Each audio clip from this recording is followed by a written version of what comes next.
بسم اللہ الرحمن الرحیم۔ السلام علیکم۔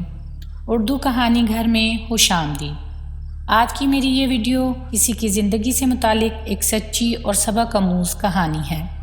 ویڈیو دیکھنے سے پہلے میرے یوٹیوب چینل اردو کہانی گھر کو سبسکرائب کریں اور بیل نوٹیفیکیشن کو آن کریں تاکہ ہماری ہر آنے والی ویڈیو آپ تک پہنچ سکے۔ تو چلتے ہیں آج کی کہانی کی طرف۔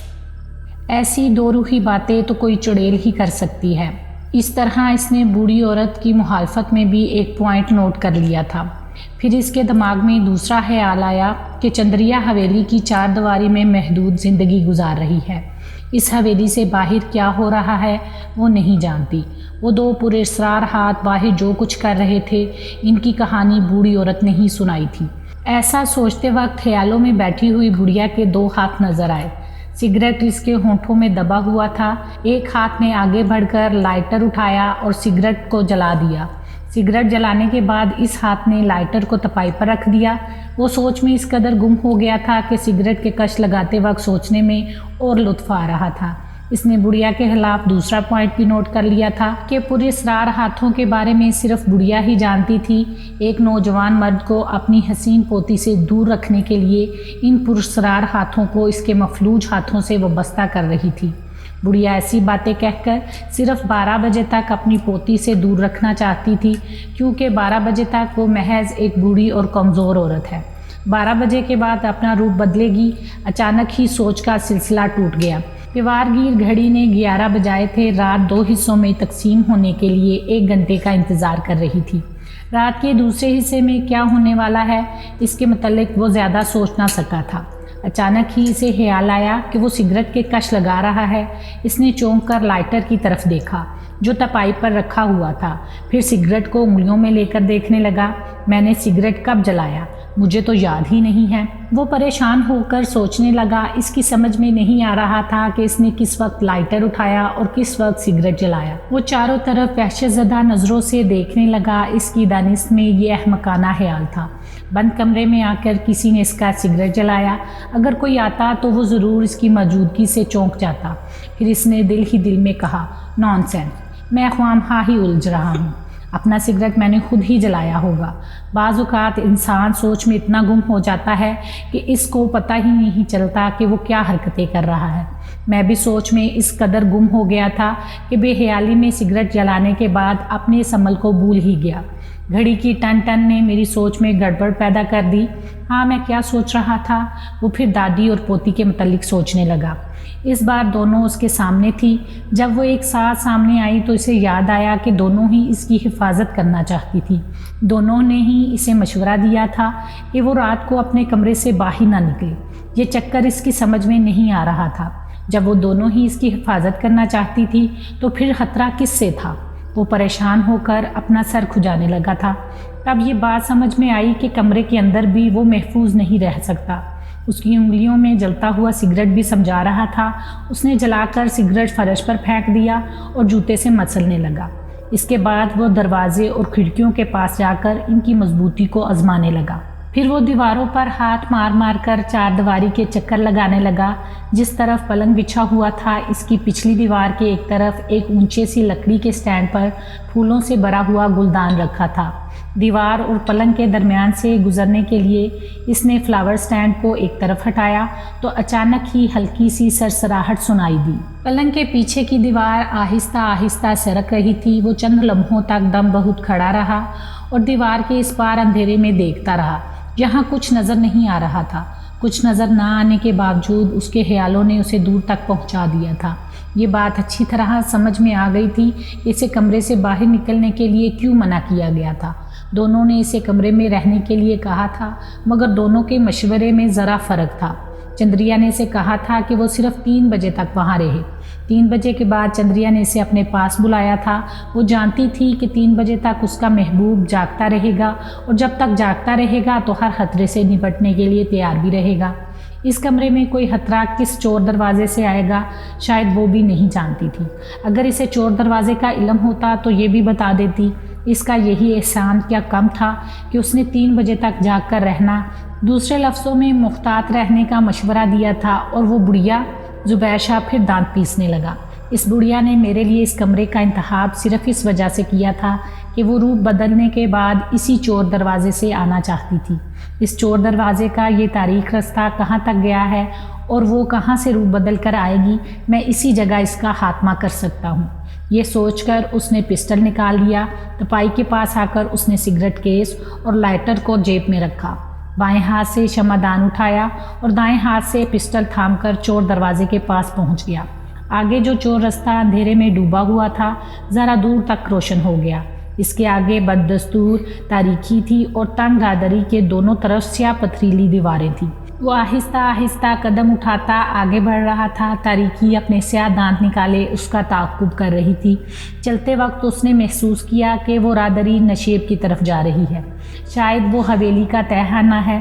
تھوڑی دیر کے بعد اس کا اندازہ درست نکلا۔ شمع کی روشنی نے اسے راستہ دکھاتے دکھاتے ایک بڑے دروازے تک پہنچا دیا تھا۔ دروازے کے پٹ لگے ہوئے تھے لیکن دوسری طرف سے بند نہیں تھے اور صاف پتہ چل رہا تھا کہ دروازے کی دوسری طرف اندھیرا نہیں، وہاں بھی شمعیں جل رہی ہیں۔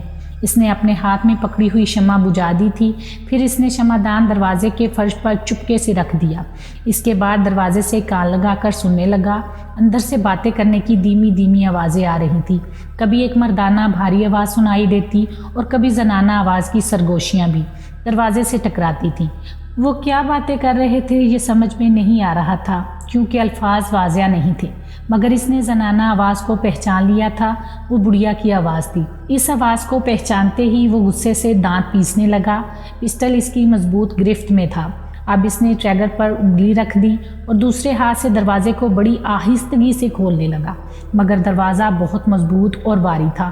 ہاتھ کا دباؤ پڑتے ہی وہ صرف ذرا سا کھلا تھا، لیکن کھلنے کی آواز رات کے سناٹے میں گونج گئی تھی۔ وہ سمجھ گیا کہ اس آواز سے بڑھیا محتاط ہو گئی ہوگی۔ اس خیال سے اس نے دروازے پر ایک زوردار لات ماری۔ دروازہ ایک دھڑاکے سے کھل گیا۔ اسی وقت وہ بڑھیا بھاگتی ہوئی دوسرے دروازے سے باہر نکل گئی۔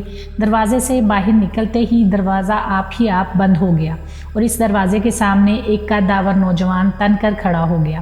اس کے کھڑے ہونے کا انداز زبیر شاہ کو للکار رہا تھا کہ اسے بڑھیا کا تعاقب کرنے کی اجازت نہیں دی جائے گی۔ کون ہو تم؟ زبیر شاہ نے اسے پسٹل کی ضد پر رکھتے ہوئے پوچھا۔ میں وہی قاتل ہوں جسے تم گرفتار کرنے آئے ہو، اس نے دونوں ہاتھ کمر پر رکھتے ہوئے کہا۔ اچھا تو تمہارا نام ہی چانن کمار ہے؟ ہاں میرا نام چانن کمار ہے۔ یہ ریوالور جیب میں رکھ لو کیونکہ میری حفاظت ایک ایسی نادیدہ قوت کر رہی ہے، اس کے سامنے تمہارا یہ پسٹل کسی کام کا نہیں ہے۔ میں کسی نادیدہ قوت سے نہیں ڈرتا ہوں، بلائی اسی میں ہے کہ تم خود کو قانون کے حوالے کر دو، ورنہ میں تمہاری لاش کو یہاں سے گھسیٹتے ہوئے لے جاؤں گا، زبیر شاہ نے سخت لہجے میں کہا۔ اس کی بات سن کر چانن کمار کہکے لگانے لگا۔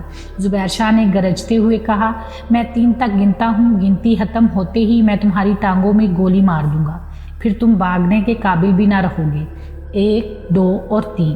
اس کے بعد زبیر شاہ نے گولی چلا دی، مگر اس کا نشانہ بہک گیا کیونکہ اچانک ہی اس کے پسٹل پر ایک ہاتھ آ گیا تھا۔ اگر کوئی مقابلے پر آ کر اس کی کلائی پکڑتا تو وہ یقیناً اس پر جوابی حملہ کرتا، مگر جس استحانی ہاتھ کا وہ محض قصے کہانی کی بات سمجھ رہا تھا، سچ مچ خود کو اس کی گرفت میں دیکھتے ہی اس کے ہاتھ سے پسٹل چھوٹ گیا تھا۔ اس سوکھے سوکھے ہاتھوں نے اسے کوئی نقصان نہیں پہنچایا، صرف اس پسٹل کو فرش سے اٹھا کر ایک طرف ہٹ گیا۔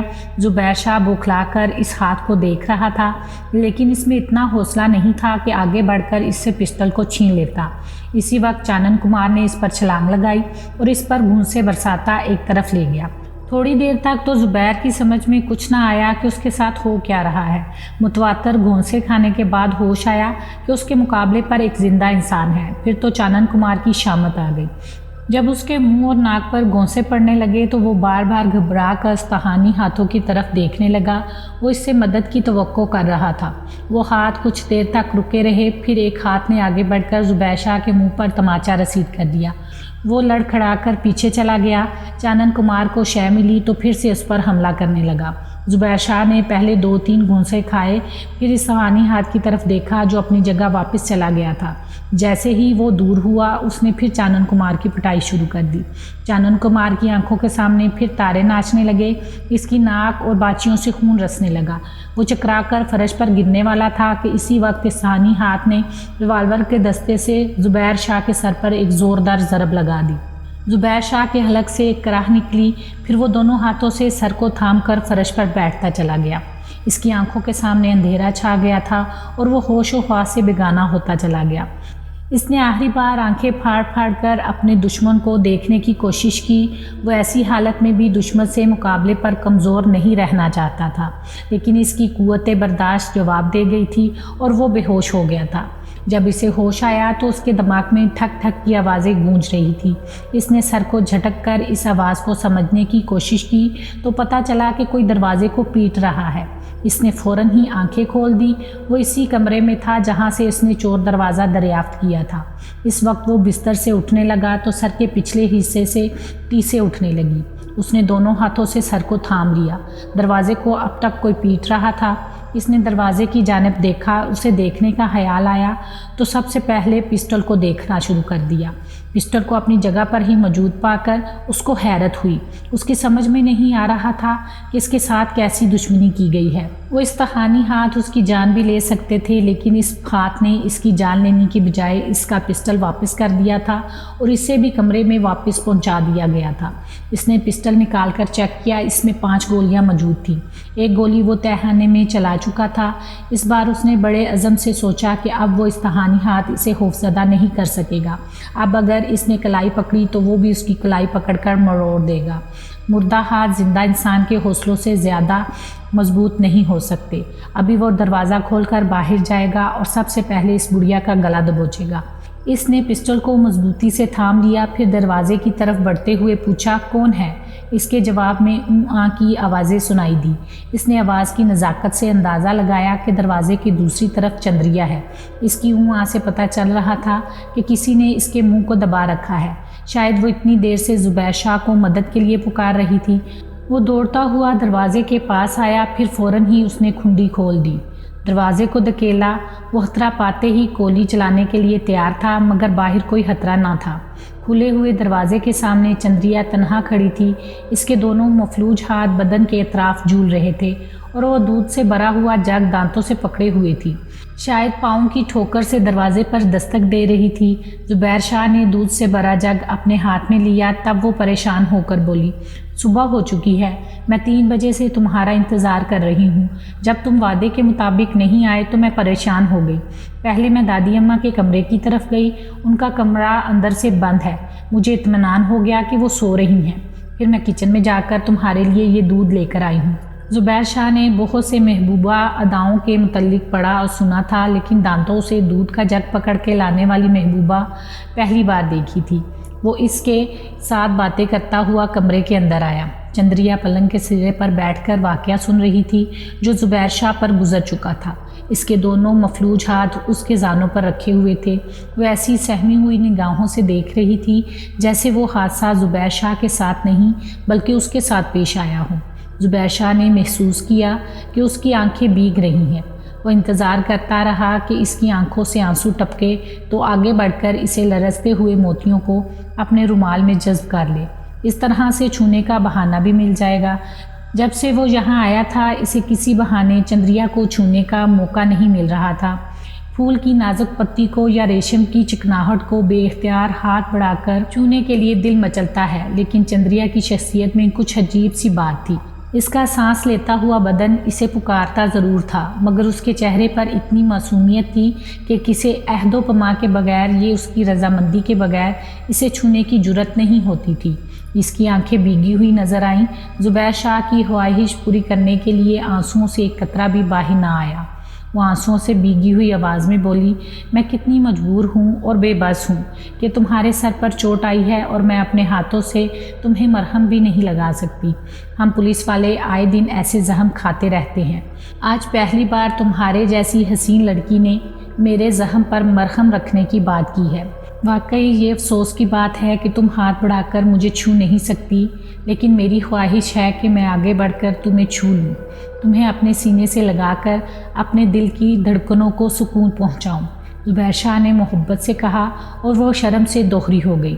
پھر آہستگی سے التجا آمیز لہجے میں بولی، زبیر صاحب آپ ایسی باتیں نہ کریں، یہاں اب تک کتنے ہی نوجوان مسافر آ چکے ہیں، لیکن میں نے کسی کو اتنا موقع نہیں دیا کہ وہ مجھے ہاتھ لگا سکے۔ میں نے اپنے آپ کو صرف اس ہستی کے لیے سنبھال کے رکھا ہے جو میرا شوہر ہوگا اور میرے جسم و جان کا مالک ہوگا۔ زبیر شاہ نے کہا، تمہارے یہ پاکیزہ خیالات سن کر مجھے بے حد خوشی ہوئی۔ میں نے بھی ایک ایسی ہی شریف زادی کے انتظار میں اب تک شادی نہیں کی۔ کیا تم مجھ سے شادی کرو گی؟ اس کے لبوں پر مسکراہٹ پھیل گئی۔ وہ سر جھکا کر آہستگی سے بولی، میں برسوں سے یہ خواب دیکھتی آ رہی ہوں، مجھے اب تک اس خواب کی تعبیر نہیں ملی۔ تم یقین کرو، میں تمہارے خوابوں کی تعبیر بن کر آیا ہوں۔ میں تمہیں یہاں سے اپنی دلہن بنا کر لے جاؤں گا۔ جب تک دادی اماں زندہ ہیں یہ ممکن نہیں ہے، اس نے افسردگی سے کہا، اور زبیر شاہ اس کی یہ بات سن کر طیش سے بولا، میں اس کا گلا دبا دوں گا، وہ تمہارے ہاتھ نہیں آئے گی۔ کیسے ہاتھ نہیں آئے گی؟ ابھی وہ اپنے کمرے میں سو رہی ہے، کیا میں وہاں پہنچ کر اس کا کام تمام نہیں کر سکتا؟ نہیں، اس کمرے میں کھڑکیاں اور دروازے بہت مضبوط ہیں، تم انہیں توڑنے کی کوشش کرو گے تو وہ نیند سے بیدار ہو جائیں گی۔ پھر تم بتاؤ کہ ہم کس طرح اسے رستے سے ہٹا سکتے ہیں۔ تم ان سے نفرت کرنے کی بجائے محبت سے پیش آ کر انہیں ختم کر سکتے ہو۔ جب وہ سو کر اٹھیں تو ان سے ہنس کر بول کر باتیں کرو اور ان سے درخواست کرو کہ تم مجھ سے شادی کرنا چاہتے ہو۔ یہ کیسے ہو سکتا ہے؟ اس نے میرے سامنے تمہیں چڑیل کہا ہے، پھر وہ کس طرح مجھے تم سے شادی کرنے کی اجازت دے گی؟ تم ان کی چال بازیوں کو نہیں سمجھ سکتے۔ یہاں جو بھی مسافر رات گزارنے کے لیے آتا ہے وہ اس کے سامنے مجھے چڑیل کہتی ہیں۔ تم سے بھی یہی کہا گیا، کیا تم نے یقین کر لیا تھا؟ تمہیں دیکھ کر کوئی بھی ان کی باتوں پر یقین نہیں کر سکتا۔ البتہ ایک ہلکا سا تجسس پیدا ہوتا ہے کہ دادی اپنی پوتی کے متعلق ایسی باتیں کیوں کرتی ہیں۔ دراصل وہ لوگوں کو اس الجھن میں مبتلا کر کے رکھتی ہیں کہ ایک تو وہ خود چڑیل نظر آتی ہیں، لوگ اس کے متعلق یہ سوچتے ہیں اور میرے بارے میں الجھن میں مبتلا ہو جاتے ہیں۔ اصل بات یہ ہے کہ وہ میری خوبصورتی کو چارہ بنا کر پیش کرتی ہیں۔ وہ جانتی ہیں کہ نوجوان ضدی اور جذباتی ہوتے ہیں۔ مجھ جیسی حسین مجسمے کی حاصل کرنے کے لیے وہ 1-2 راتیں یہاں گزاریں گے اور اس کی خوراک بن جائیں گے۔ پھر تو وہ میرے لیے بھی یہی چاہے گی کہ میں 1-2 راتیں یہاں گزاروں۔ اس کے لیے وہ تم سے شادی کرنے کا جھوٹا وعدہ بھی کر سکتی ہیں۔ نہیں، جب شادی کی بات آئے گی تو وہ تم سے فریب نہیں کرے گی اور نہ ہی تمہیں نقصان پہنچائے گی، کیونکہ تم ان کے ہونے والے داماد ہوگے۔ اگر ایسی بات ہے تو مجھ سے پہلے بھی یہاں ٹہلنے والے نوجوان مسافروں نے گڑیا کے سامنے تم سے شادی کی درخواست کی ہوگی، پھر اس نے انہیں داماد کیوں نہیں بنایا؟